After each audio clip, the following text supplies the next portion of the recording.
കാസർഗോഡ് നഗരത്തിലെ ഗതാഗതക്കുരുക്കിന് പരിഹാരമൊരുങ്ങുന്നു. പുതിയ ബസ് സ്റ്റാൻഡിൽ നിന്ന് MG റോഡിലേക്ക് പ്രവേശിക്കുന്ന ഭാഗത്തെ സ്ഥാപനങ്ങളുടെ മുൻവശത്ത് അനുഭവപ്പെടുന്ന ഗതാഗതക്കുരുക്ക് പരിഹരിക്കുന്നതിനാണ് ആദ്യഘട്ടത്തിൽ നടപടികൾ ആരംഭിച്ചിരിക്കുന്നത്. ബജറ്റിനിണങ്ങിയ വിവാഹാഭരണങ്ങളുടെ വൈവിധ്യമാർന്ന കളക്ഷനുമായി റോഷി ജ്വല്ലറി. പുതുമയും പാരമ്പര്യവും ഒത്തുചേരുന്ന designs. Roshi jewellery, gold and diamonds, bank road and കോട്ട് road, Kasaragod. Forever shine. Kasaragod നഗരത്തിലെ ജനങ്ങളുടെ ദൈനംദിന ജീവിതത്തെ ഏറെ ബാധിച്ചുകൊണ്ടിരിക്കുന്ന പ്രധാന പ്രശ്നങ്ങളിലൊന്നായ ഗതാഗതക്കുരുക്കിന് പരിഹാരം കാണുന്നതിനുള്ള നടപടികൾക്ക് തുടക്കമായി.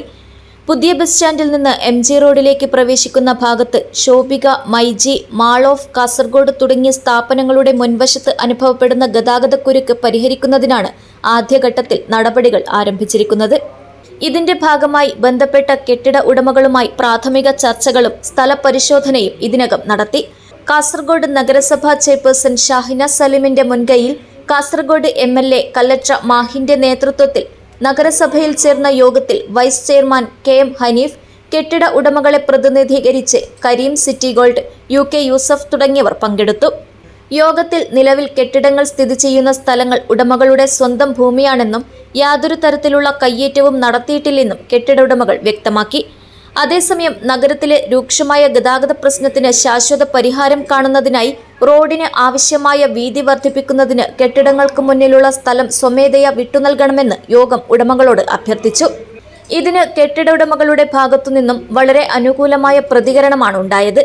തുടർന്ന് നടന്ന സ്ഥലപരിശോധനയിൽ MLA, നഗരസഭാ ചെയർപേഴ്സൺ, വൈസ് ചെയർമാൻ, കെട്ടിട ഉടമകൾ എന്നിവർ പങ്കെടുത്ത് ആവശ്യമായ നിർദ്ദേശങ്ങൾ നൽകി.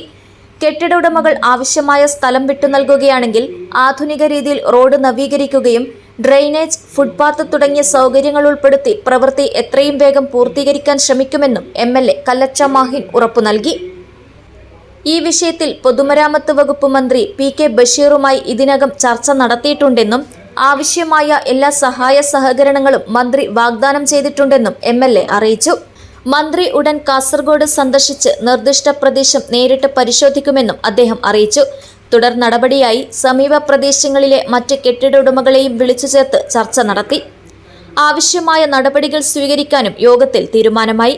കാസർഗോഡ് നഗരത്തിന്റെ ഗതാഗത വികസനത്തിനായി ജനപ്രതിനിധികളും നഗരസഭയും ബന്ധപ്പെട്ട കെട്ടിട ഉടമകളും ഒരുമിച്ച് മുന്നോട്ടു പോകുന്നതിലൂടെ നഗരത്തിലെ ഗതാഗതക്കുരുക്കിന് ശാശ്വത പരിഹാരം കണ്ടെത്താൻ കഴിയുമെന്ന പ്രതീക്ഷയിലാണ് ഏവരും.